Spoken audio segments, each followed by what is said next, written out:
Hello everybody, welcome to के S हरतानी education. हम लोग डिस्कस कर रहे हैं क्लास 12 गुजरात बोर्ड का इकोनॉमिक्स, और उसमें हम लोग पहुंचे हैं इसके चैप्टर नंबर 7 पे, जिसका नाम है पॉपुलेशन। इस चैप्टर के फर्स्ट और सेकंड पार्ट बन चुका है, जिसके अंदर हमने meaning of population explosion, population trends in India, second point जो है वो कवर कर लिया था फर्स्ट पार्ट में। सेकंड पार्ट में हमने पॉपुलेशन का ग्रोथ क्यों होता है, पॉइंट नंबर 7.3 जो है उसको कवर करा था।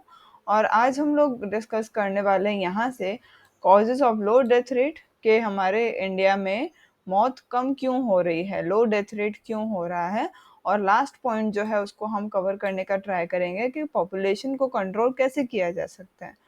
तो चलिए शुरुआत करते हैं इसकी। इस चैप्टर का जो फर्स्ट और सेकंड पार्ट है वो मैं आपके डिस्क्रिप्शन में डाल दूंगी लिंक्स। अगर आप डिटेल्ड एक्सप्लेनेशन चाह रहे हैं आप उस पर जाके देख सकते हैं। अपार्ट फ्रॉम दैट मैं आई बटन में भी ऊपर डाल दूंगी, तो प्लीज़ आप जा करके उसको देखिएगा and do share your views and your responses on your comment sections. चलो शुरुआत करें। लो डेथ रेट की क्या क्या वजहें हैं कि हमारे यहाँ पर मौत जो है वो कम क्यों होती जा रही है। सबसे पहली चीज़ है कि हमारा स्टैंडर्ड ऑफ लिविंग जो है वो अच्छा होते जा रहा है। हमारे इंडिया में लोगों का इनकम बढ़ते चला जा रहा है इकोनॉमिक डेवलपमेंट के कारण। हमारे लोग जो हैं उनको अच्छी क्वालिटी का फूड ग्रेन मिल रहा है, अच्छा घर मिल रहा है, हेल्थ केयर मिल रही है, एजुकेशन मिल रहा है, और इस कारण हमारे यहाँ पर डेथ रेट कम होने लगा है।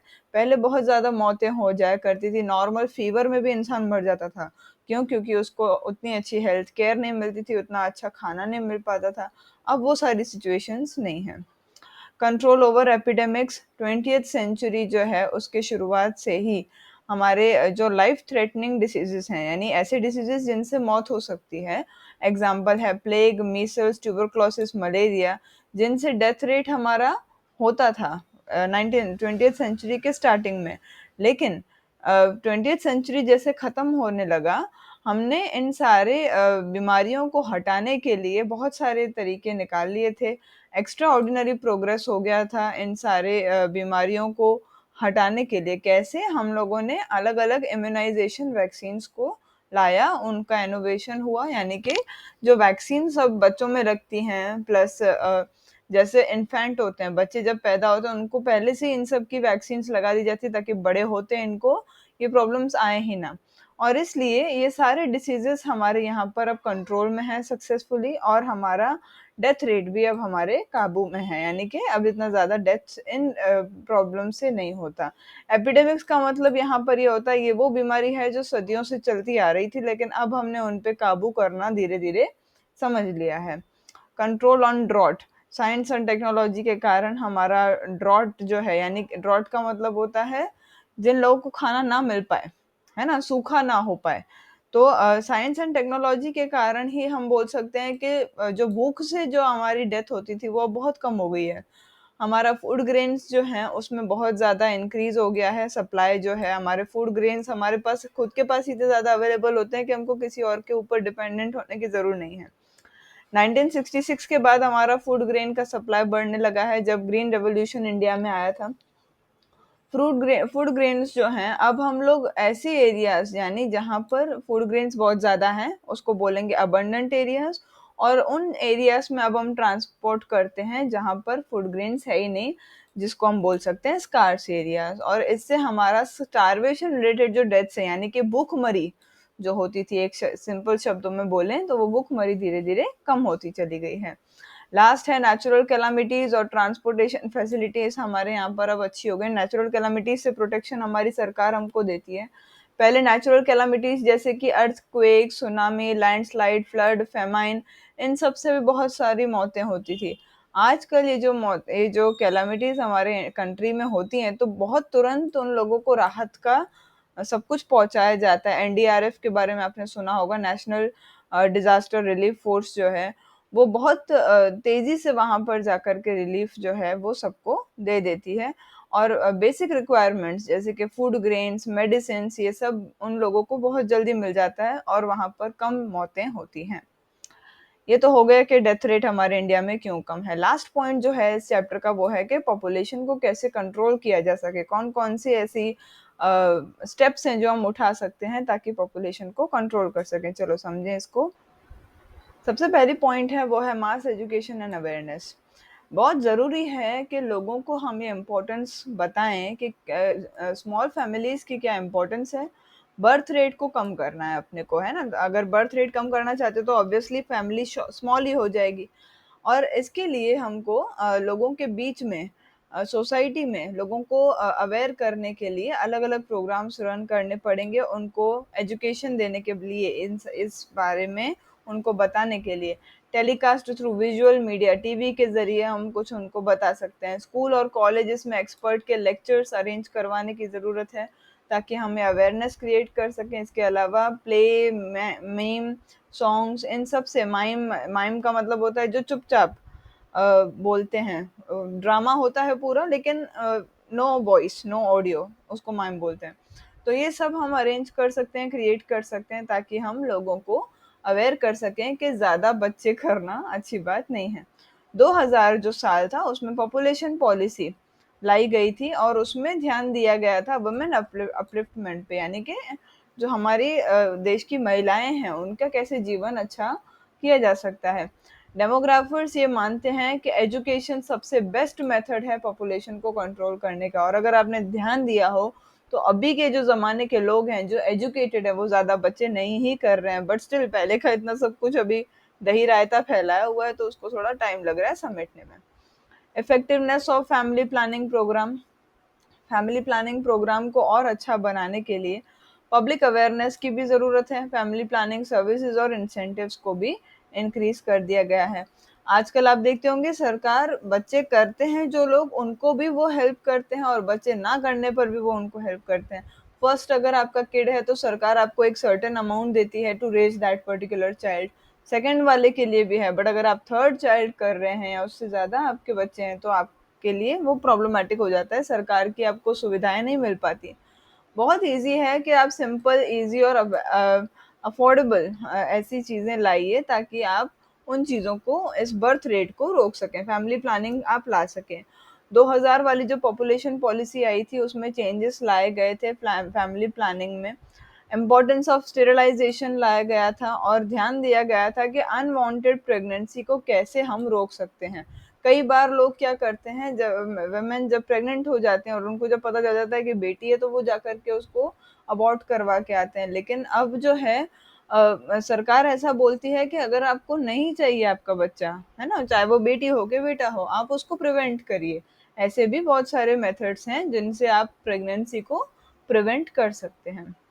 Increasing the age of marriage and raising the status of women. आपको अगर पता हो कि मैरिज के बाद या कभी भी एक पर्टिकुलर महिला 35 ईयर्स तक की जब उसकी एज होती है, तब तब तक उसका फर्टिलिटी जो सिस्टम होता है फर्टिलाइजेशन का, यानी बच्चा पैदा करने का, वो सिस्टम बहुत अच्छे से चलता है। आजकल जो है legal age of marriage particularly women के लिए 18 साल तो है on government rules and regulations. लेकिन हमारे यहाँ पर वुमेन ने अपना लीगल एज जो है मैरिज का वो बढ़ा दिया है। नॉर्मली अब वुमेन जो है 25 साल के बाद, 28-30 साल के बाद शादी करती हैं। तो इससे भी आपका बर्थ रेट धीरे धीरे हो रहा है। वुमेन अब ज्यादा से ज्यादा एक या दो ही, मैक्सिमम दो ही बच्चों को जन्म दे पाती हैं। पॉपुलेशन पॉलिसी जो है 2000 का, उसमें ध्यान दिया गया था कि वुमेन का जो है 18 से 20 साल कर दीजिए एज को, अगर पॉसिबल हो तो। वुमेन का स्टेटस अगर सोसाइटी में बढ़ रहा है वुमेन के कंपैरिजन में, और उनको अगर इक्वल अपॉर्चुनिटीज दी जा रही हैं, तो ऐसी वुमेन ही फैमिली के साइज को कंट्रोल कर पाएंगी।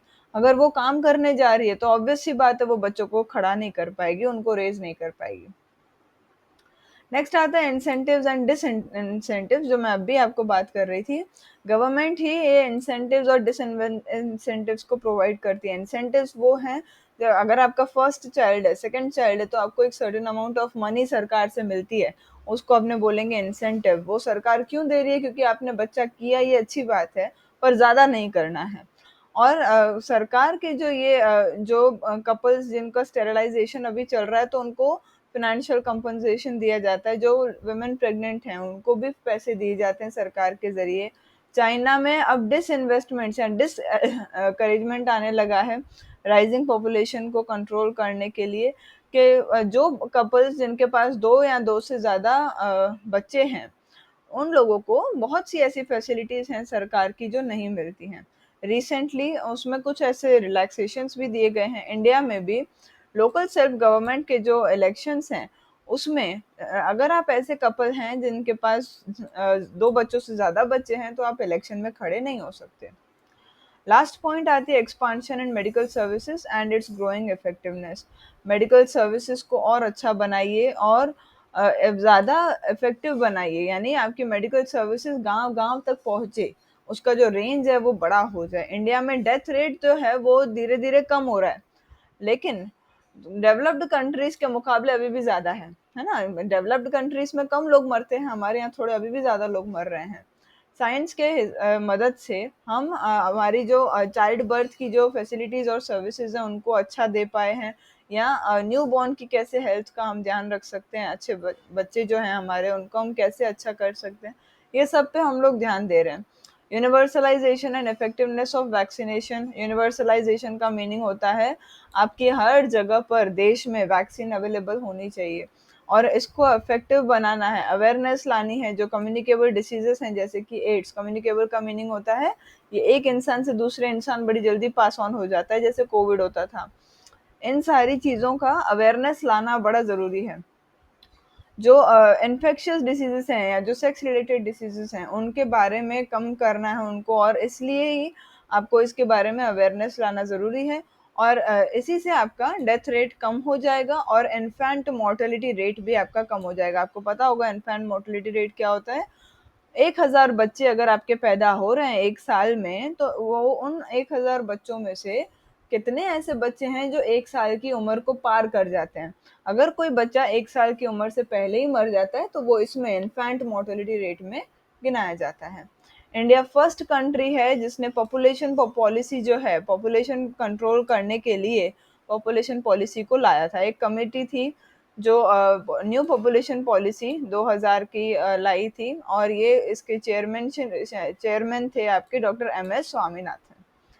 ये ऐसे कई सारे मेजर्स हैं जो आपकी पॉपुलेशन पॉलिसी से आप सोशल वेलफेयर बढ़ा सकते हैं, समाज में एक अच्छी एक आपकी इमेज बन सकती है, प्लस समाज अच्छा भी बन जाएगा, और आपका पॉपुलेशन ग्रोथ के लिए आपकी अवेयरनेस भी बढ़ जाएगी। Thank you so much for patient hearing. Chapter यहाँ पूरा हो गया। आपके कोई भी डाउट्स हैं प्लीज़ कमेंट सेक्शन में डालिए, और नेक्स्टली हम नेक्स्ट वीडियो में होपफुली चैप्टर नंबर 8 को समझेंगे। Thank you so much, have a good day, stay tuned.